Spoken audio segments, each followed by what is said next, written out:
अस्सलाम वालेकुम my dear friend, property गुरु में खुशामदीद कहते हैं। मैं एक लेमैन हूँ, मैं एक आम बंदा हूँ। प्रॉपर्टी से रिलेटेड मेरे कुछ कंसर्न हैं और आज हमारे जो कंसल्टेंट हैं लाइन उमर खालिद खोखर साहब, सीईओ ऑफ प्रॉपर्टी गुरु, इनसे वो सवालात पूछता हूँ। आजकल जो पाकिस्तान में हालात चल रहे हैं उमर साहब, एक किस्म की ना फ्रस्ट्रेशन है, रिसेशन की, एंग्जायटी है कि पता नहीं क्या होने वाला है आने दिनों में। इलेक्शन भी हो गए, नई हुकूमत भी बन गई। अभी-अभी मुझे 2 मिनट पहले ही कॉल आई कि सर तुसी क्या ही इलेक्शन तो बाद रेट सेट हो जांदे, ठीक है? तो अब बताएँ, सबसे पहले मुख्तसर सा पाकिस्तान में अब आगे प्रॉपर्टी का क्या आप फ्यूचर देख रहे हैं और ये जो हमारा प्रॉपर्टी का काम बंद पड़ा हुआ है, ये कब तक दोबारा चालू हो जाएगा? जी, बहुत शुक्रिया रेल भाई। फ़र्स्ट ऑफ़ ऑल आपके एक सवाल के अंदर 2 से 3 सवाल आते हैं कि अभी तक जो एक रिसेशन चल रहा था, जो डिप्रेशन का माहौल है, वो कंप्लीट क्यों नहीं हुआ? तो उसका इलेक्शन से वैसे ओवरऑल तल्लुक होता नहीं है। इलेक्शन की एक अपनी इम्प्लीकेशन होती है, उसके अपने कुछ इम्पैक्ट्स होते हैं। लेकिन जो ये रिसेशन था, इस टाइम ये ऑल ओवर द वर्ल्ड चल रहा है। यूके में भी है, कनाडा में भी है, अमेरिका में भी है। वहाँ पर भी अनएम्प्लॉयमेंट इंक्रीज़ हो रही है। अच्छा, लेकिन पाकिस्तान में चूँकि वो गरीब बंदे के ऊपर जब मजबूरी आती है तो उसके ऊपर वो ज़्यादा वबाल जान बन जाती है, तो सेम लाइक पाकिस्तान में है। ये टाइम इसी तरह से चलेगा। ये अभी हालाँकि इलेक्शन भी हो गए, नई गवर्नमेंट फ़ॉर्म भी हो चुकी है, आईएमएफ से मुआहदा भी हो चुका है, लेकिन मुझे ये नज़र आ रहा है कि शायद आने वाले दिनों में कुछ ज़्यादा टैक्सेस भी इम्पोज़ किए जाएँगे रियल एस्टेट सेक्टर के ऊपर, जिसकी नवीद आपको मुख्तलिफ अखबारात में, न्यूज़ में मिल रही है। हुँ, अब सवाल ये है कि एक आम आदमी इससे बच से कैसे सकता है और अपॉर्च्युनिटी से फ़ायदा कैसे उठा सकता है? हुँ, एक्चुअल ये टाइम है बाइंग का। हुँ। मेरे जितने एग्ज़िस्टिंग क्लाइंट्स हैं जो पूछते हैं कि अभी क्या रेट है, सेल करना है, मैं कहता हूँ कि भई अगले 1 साल, 1.5 साल बेचने का नहीं सोचना। 1.5 साल? हाँ, ये जिसने टाइम गुज़ार लिया, आपने पिछले 2-4 सालों में इतना गेन नहीं किया होगा हुँ, जितना आप इस टाइम के बाद करेंगे। हुँ। क्योंकि डिमांड मार्केट में मौजूद है। जिस चीज़ की डिमांड मौजूद हो, उसकी प्राइसेज़ को कोई नहीं रोक सकता। डिमांड मौजूद है तो सेल क्यों नहीं हो रही फिर? सेल इस वजह से नहीं हो रही कि लोगों की बाइंग कैपेसिटी एक तो डिस्टर्ब है, और दूसरा जो इन्वेस्टर्स हैं, जो ये एंड यूज़र्स हैं, उनका पैसा किसी न किसी प्रोडक्ट में, इन्वेंटरी में पड़ा हुआ है। हुँ, यानी कि मेरे पास अगर 5 प्लॉट हैं, मैंने उन्हीं को रोटेट करना होता है। तो मैंने ज़ाहिर बात है कि अभी जो मेरी बाइंग रेट था, उसका मुझे उस तरह से उस पर ग्रोथ रिटर्न नहीं मिल रहा, हुँ, या चीज़ माइनस के अंदर है, तो मैंने उसको होल्ड कर दिया है। अब जिस तरह से जो जिनके पास प्लॉट पड़े हुए हैं, वो इन्वेंटरी जब तक सेल आउट नहीं होगी, वो दोबारा पैसा मार्केट में नहीं आएगा, रोटेट नहीं होगा। नहीं आएगा, ठीक है। अच्छा, अब सीन ये है कि अगर तो आप देख रहे हैं कि आपकी प्रॉपर्टी ऑलरेडी मैच्योरिटी स्टेज पर पहुंच चुकी है, हुँ, ठीक है? सपोज़ आपने 5 साल कोरोना के से पहले या जस्ट आफ्टर राइट कोरोना आपने प्रॉपर्टी बाय की थी। आई एम श्योर कि जो 25 लाख का प्लॉट था, वो आज कम से कम 60 से 70 लाख रुपए का है। ऐसे ही 40 लाख का तो है। ठीक है? और ये आप 60 लाख उस चीज़ का कह रहे हैं कि जब आपने प्लॉट लिया था, हुँ, उस वक़्त वो ऑन ग्राउंड नहीं था। हुँ, जिसने उस वक़्त भी ऑन ग्राउंड प्रोडक्ट ली थी, उसका जो रिटर्न है वो ज़्यादा है। हुँ, अब वो पिछले 3 सालों में जो ऑफ प्लान था, वो मुश्किल ऑन ग्राउंड आया है, तो हुँ। उसमें थोड़ा-सा रिटर्न जनरेट हुआ है। तो ये प्रोडक्ट टू प्रोडक्ट और प्रोजेक्ट टू प्रोजेक्ट चीज़ें वेरी करती हैं। अच्छा उमर भाई, मेरा जो कंसर्न है वो ये है कि ये जो मार्केट में दोबारा सर्कुलेशन है, वो कब तक आप देख रहे हैं कि वो स्टार्ट हो जाएगी?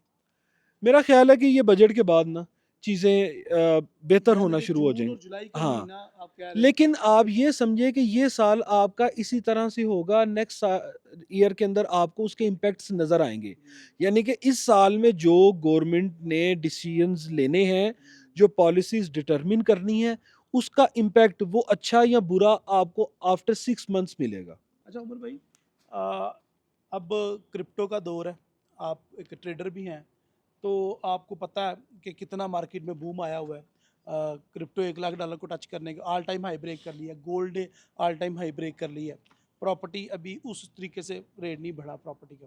तो अब एज़ अ इन्वेस्टमेंट एडवाइस तो नहीं, वैसे ही मैं एक मशवरा, ये आप क्या देख रहे हैं कि आने वाले दिनों में मुझे कहाँ पे आजकल मुझे कहाँ पे इन्वेस्ट करना चाहिए जहाँ पे मुझे रिटर्न अच्छा आए?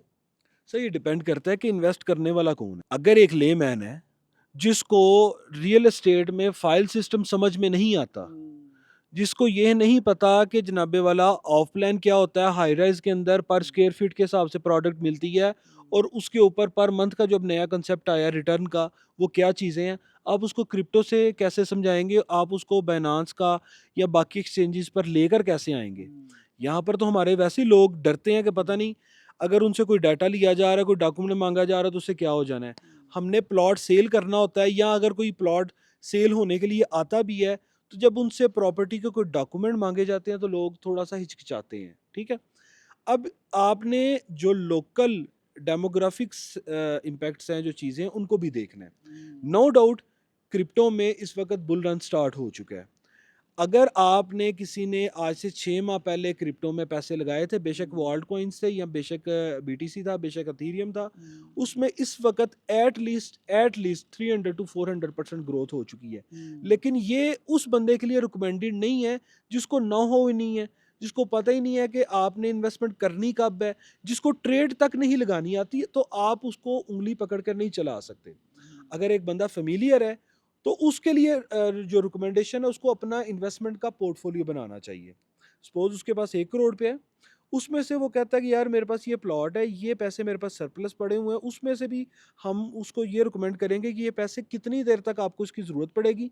आपको ये लिक्विड कैश ही रहना चाहिए, लिक्विड कैश रहना चाहिए, तो फिर भी हम उसमें देखेंगे कि उसको हमने कैसी प्रोडक्ट में इन्वेस्ट करना है। तो ये अच्छा बड़ा, उमर ये भाई, केस टू केस डिपेंड करता है। समझ लग गया। इन शॉर्ट आप इसको नहीं बता सकते। अच्छा मुझे ये बताएं कि अभी इस्लामाबाद मरी में हम बैठे हुए हैं, ठीक है, और इस्लामाबाद जा रहे हैं, उसके बाद लाहौर जाएंगे। तो लाहौर, इस्लामाबाद, मरी, कौन से ऐसे प्रोजेक्ट्स हैं इस पट्टी में जो प्रोजेक्ट रिकमेंडेड है कि इन पैसों इन पे लगा दो आज पैसा और फिर देखना तुम 2025 के बाद क्या होगा। यानी कि अब ये लॉन्ग टर्म इन्वेस्टमेंट की बात हो रही है, कम से कम 3 साल के लिए। तो इस पट्टी में कौन कौन से ऐसे प्रोजेक्ट्स आपको लगते हैं? 3 साल तो नहीं, एटलीस्ट जो हम लॉन्ग टर्म होता है तो वो एटलीस्ट आप उसको ना 5 ईयर्स का कंसीडर कर सकते हैं। ठीक है, और डिपेंड करता है कि कस्टमर जो है, जो इन्वेस्टर है, उसका पर्पस सिर्फ और सिर्फ रिटर्न जनरेट करना है, या फ्यूचर के अंदर उसका उस प्रोडक्ट से उस, यानी कि उसने घर लेकर उसको रेंट आउट करना है, उसने फ्यूचर में खुद शिफ्ट होना है, या कोई कमर्शियल प्रोडक्ट है तो वहां पर उसने एक्टिविटी करनी है, या जस्ट उसने इन्वेस्टमेंट की है तो उसका पर्पस है कि यार मैंने बस ये लगा दी है, मुझे नहीं पता कि मार्केट में क्या हालात चल रहे हैं, मुझे बस अपने रिटर्न से गर्ज है। तो ये चीज़ें देखनी पड़ती हैं। अच्छा, सिंपल शॉर्ट में बता दूंगा, क्योंकि ये कोई पेड कंटेंट तो नहीं है कि मैं स्पेसिफिक, हाँ, किसी स्पेसिफिक प्रोजेक्ट्स को बताऊं। मैं कुछ टिप्स बता देता हूं कि आपने कहीं पर भी इन्वेस्टमेंट करनी है तो आपने क्या चीज़ देखनी है।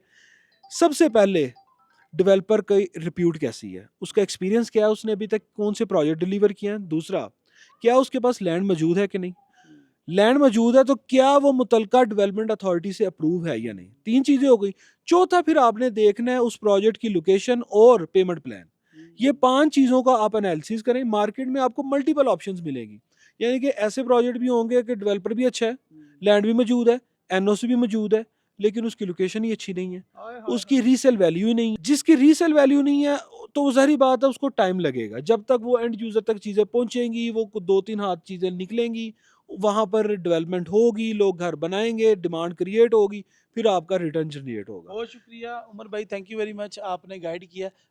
इसी तरह और वीडियोस में हम आपसे आपकी सर्विसेज लेते रहेंगे और आपसे क्वेश्चन पूछते रहेंगे। Thank you very much. और आप लोगों को अगर ये वीडियो पसंद आई है, कंटेंट पसंद आया है, तो लाइक बटन प्रेस कर दो। और अगर आपका कोई सवाल है तो चाहते हैं कि मैं पूछूं उमर भाई से, प्रॉपर्टी गुरु से, तो कमेंट में लिख भेजें। हम इंशाल्लाह आपका कमेंट खुद पढ़ेंगे और उसके ऊपर एक वीडियो रिकॉर्ड कर देंगे। आप सबका बहुत शुक्रिया। अल्लाह हाफिज़, अस्सलाम वालेकुम।